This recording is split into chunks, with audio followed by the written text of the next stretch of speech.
You will hear a conversation between two friends arranging a holiday. First, you have some time to look at questions 1 to 4.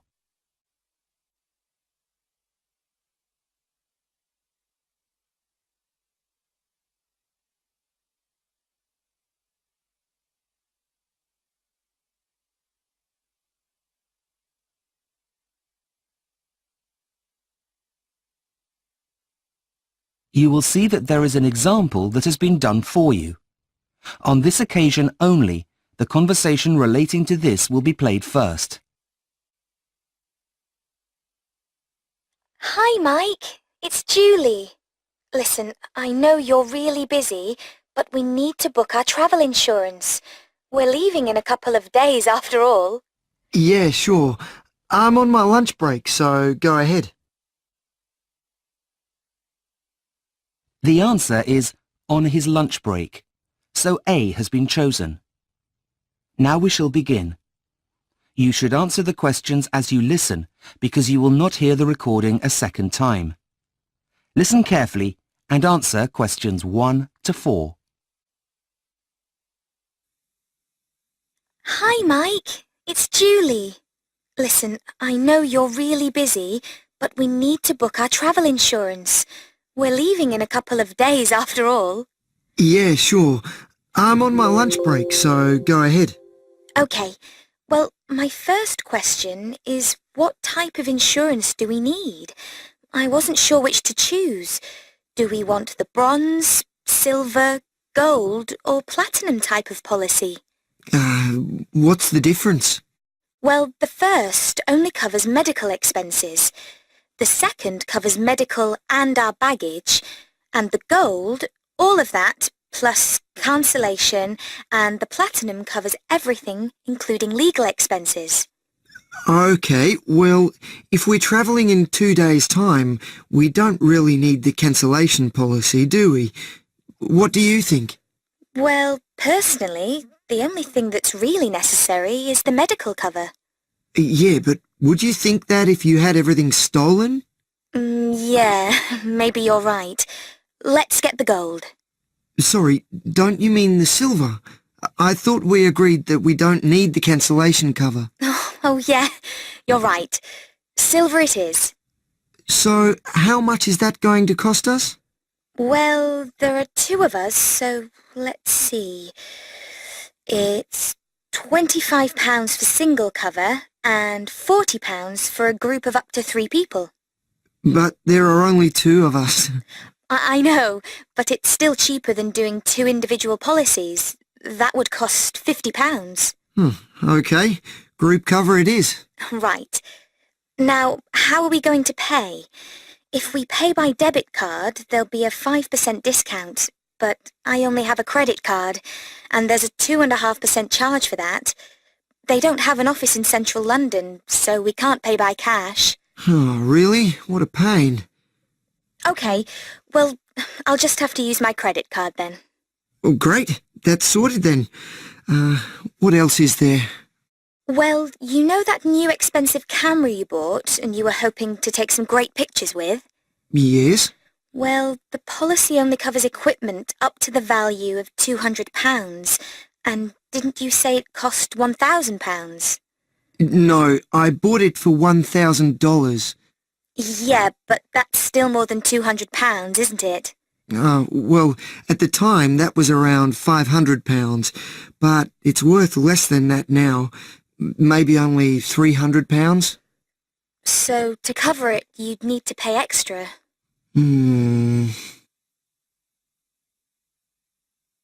Before you hear the rest of the conversation, you have some time to look at questions 5 to 10.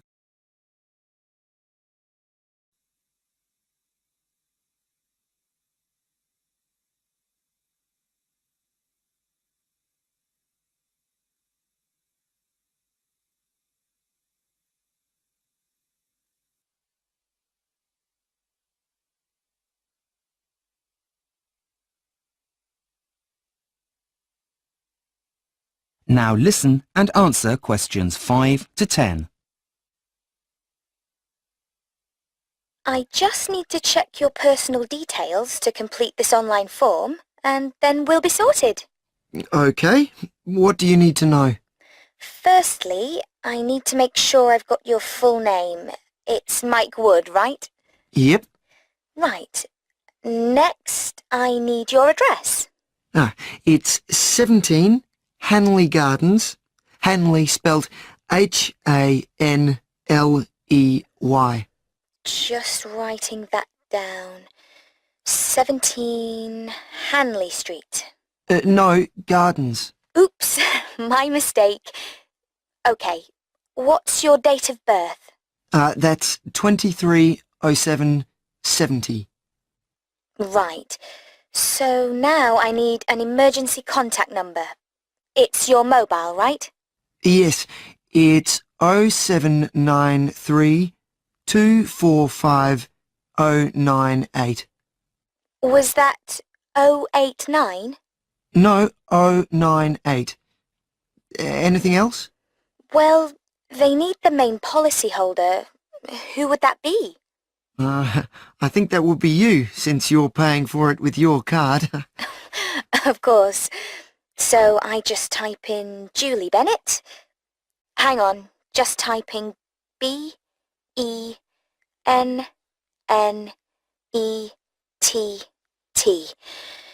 Okay, we're just about done. All I need to do is enter the dates of departure and return. Well, we leave on Friday, which is the 16th. No, it isn't. It'll be the 17th. Are you sure? Let me check my calendar. Oh, yes, the 17th. Right, so Friday the 17th of July and returning on Friday the 31st. Hang on. If we fly out on Friday the 31st in the evening, it'll be the morning of Saturday the 1st by the time we get back, with the time difference. We don't want our policy to run out before we land now, do we? No, we don't. Okay, so return date is Saturday the 1st of August. Okay, my goodness, that certainly took longer than I expected it to. I hope our trip is worth it. Trust me, Julie, you'll love it there, especially as you'll have your own personal guide. Yes, okay. See you in a couple of days then. Bye. See ya. That is the end of section 1. You now have half a minute to check your answers.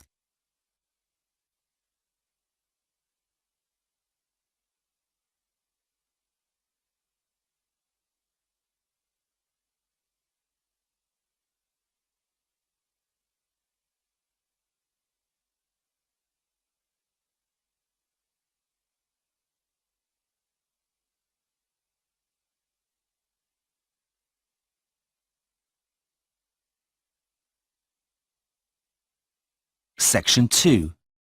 You will hear a tour guide taking people around the Sydney Observatory. First, you have some time to look at questions 11 to 15.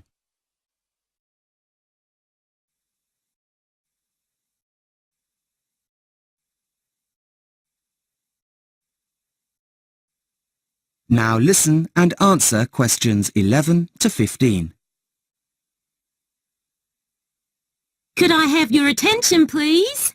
Gather round, gather round. My name is Patricia, and I'll be your guide around the Sydney Observatory. Now, as you all will know, man has been interested in the night sky for a very long time. Indeed, before the invention of the compass, it was used by sailors to navigate their way across the world's oceans. A kind of star map, you could say. Now, the site of the museum on Observatory Hill has its own interesting story. Before the colonisers arrived, it belonged to the Cadigal people, who may have even viewed the arrival of the new visitors from here, as this is the highest natural point in Sydney Harbour. The early Europeans then built a windmill on the site, though it didn't last for long due to its exposed position. A little while after that, the land was used to build a fort, which was to finally become the observatory that you see before you today. Now, let's take a look inside. To the left of the main entrance is the cloakroom, where you can leave your coats and bags. But please make sure you don't leave any mobiles or valuables, as staff cannot be held responsible. The museum is open during the day until 5 p.m, so please collect belongings no later than 5:15, and please vacate the building by 5:30. No new admissions will be allowed after 4:30 p.m. After you've left your personal items, you'll need to buy your tickets from the ticket desk immediately behind you, before continuing on the rest of the tour. The normal price is $8 for an adult and $6 for a child, though groups of up to 4 people can save money by buying a family ticket. This must contain at least 1 adult and 1 child, but no more than 2 children per adult. I'll wait for you on the other side of the ticket barrier by the coffee shop while you all get your ticket. Before you hear the rest of the tour, you have some time to look at questions 16 to 20.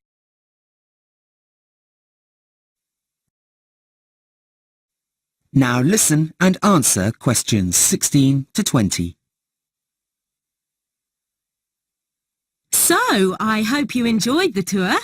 But before I leave you, I just want to draw your attention to one more thing. Your observatory ticket also entitles you to visit another of Sydney's famous sites at a 50% discount. You'll find lots on to keep the children entertained. For example, they've got sound workshops where you can have a go at being a DJ. This is called the Sound House, and you'll find it up on the 2nd floor, just after the kids' playground.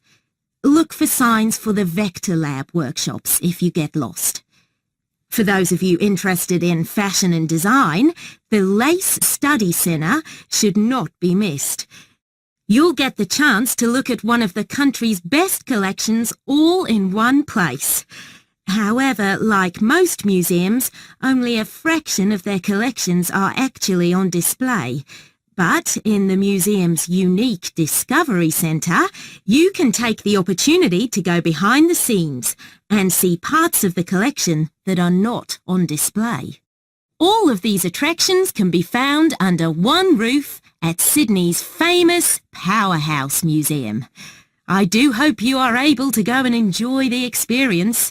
You won't be disappointed. That is the end of section 2.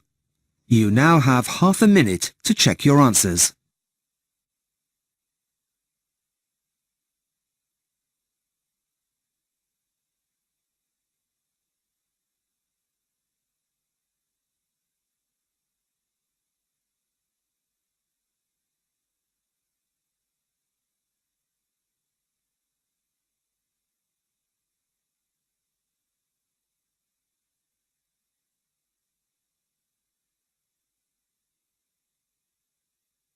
Section 3. You will hear 2 psychology students talking about an essay. First, you have some time to look at questions 21 to 26.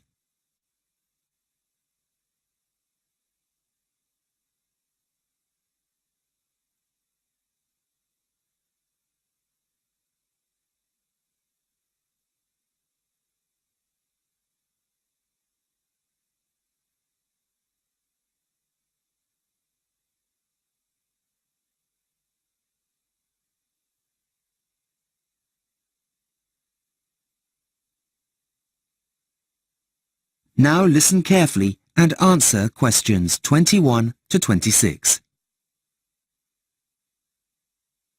Hey, Simon. You look down. How are you getting on with your essay for Professor Jones? Not very well, I'm afraid.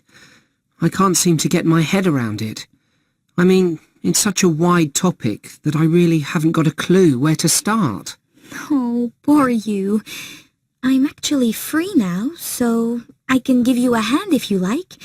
You have until the end of this week, don't you? Yeah, I have to hand the essay in on Friday afternoon, but the professor wants to see my proposal on Wednesday morning. Today's Tuesday, so that's tomorrow. You had better get a move on. Let's have a look. Thanks. I'm just trying to brainstorm some ideas, but I haven't got very far. Let me see. Well, firstly, I think that writing your ideas in a list like that really isn't going to help. Remember how we were taught to do spidergrams at the beginning of the year? Diagrams? No, not diagrams, spidergrams. It's supposed to mimic the way our brains process information rather than simply expecting them to come out in some kind of logical order. They're also sometimes called spider graphs because of how they look, like a spider. Okay, I'll start over again. Right. Now, our essay is on people's motivation for participating in extreme sports. There are two sides to this, really. The external and internal influences. Right, so let's look at the external influences first of all. So, what kind of things make people want to do extreme sports? Well, the first thing that comes to mind is the amount of media attention on the topic. There are always stories about people taking part in the latest craze. Exactly. Now, let's think about this more carefully. Why does so much appear in the media? I don't know. I've never really thought about it. Well, according to the published materials out there, it's a reflection of modern culture. Of course. Yes, you're right. Now, what about the factors that come from within the person? I suppose the most obvious thing to say is the adrenaline rush. Right. But what else? People would want to test their limits, which is a psychological need that all humans have. And there's one more thing that we haven't added yet. What's that? What all animals do naturally. Compete, of course. Right. It's the element of competition that drives all things to be the best. Now, why didn't I think of that before? Before you hear the rest of the conversation, you have some time to look at questions 27 to 30.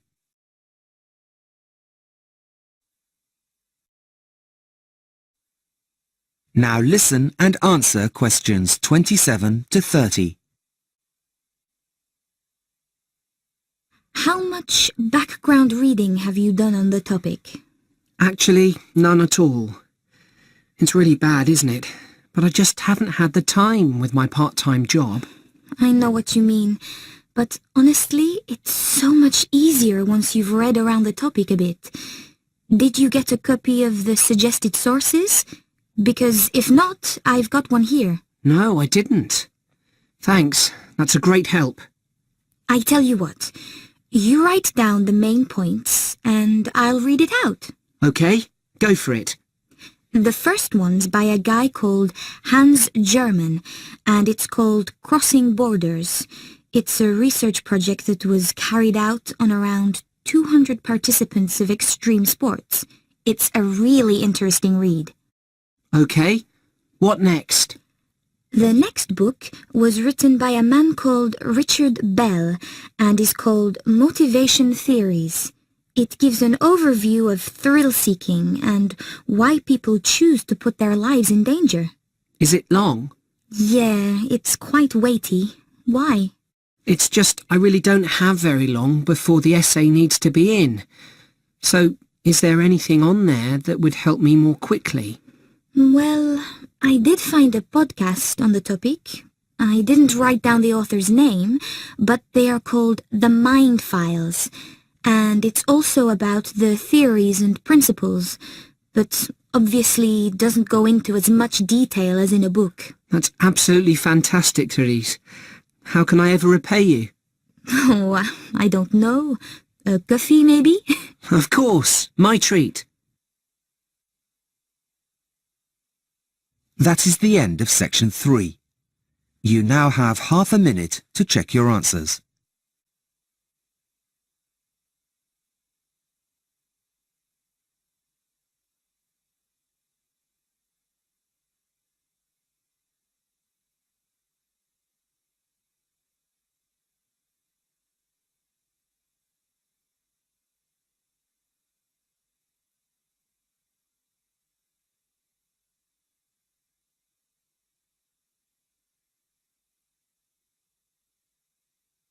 Section 4.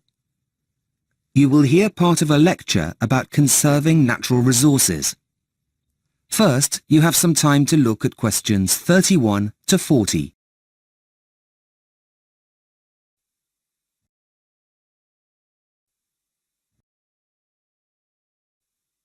Now listen carefully and answer questions 31 to 40.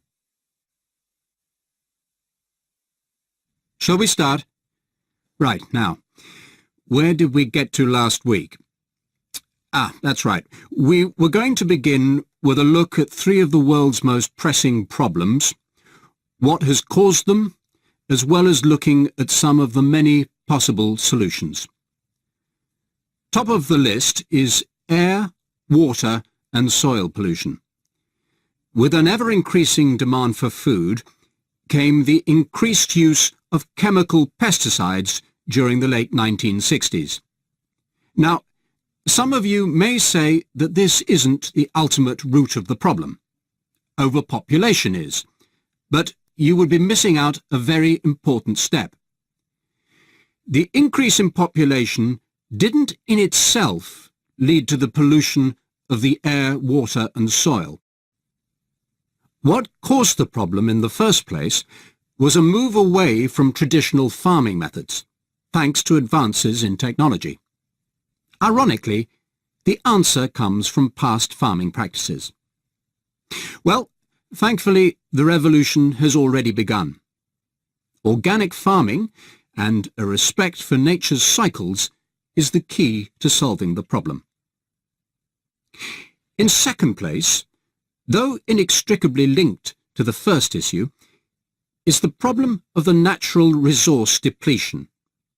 By that, I mean not only fossil fuels, such as oil, coal and gas, but things we all too often take for granted, like fresh water and essential trace minerals in good quality soil. The main culprit, or guilty party here, is wasteful past management practices from those in power.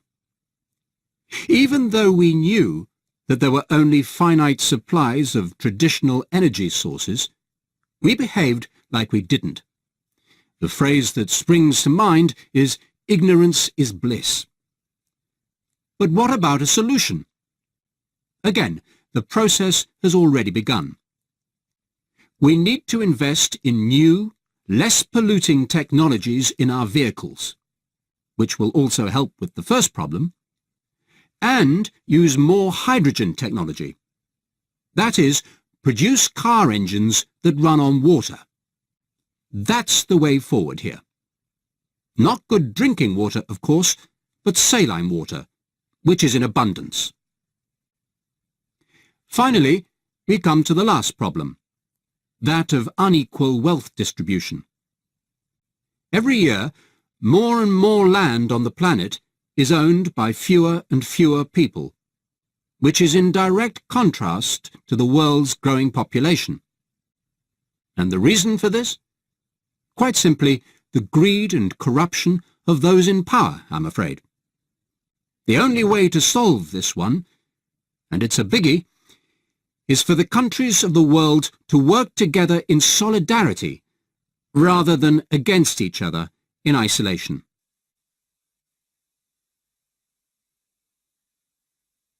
Now, although the solutions I have presented are viable, it doesn't mean that they're without their own potential problems. Firstly, making these kinds of changes is going to be expensive in the short term as we invest in the research and development of new technologies.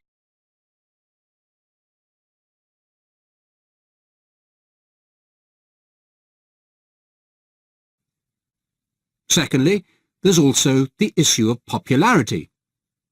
It's the politicians of the world who need to make these changes.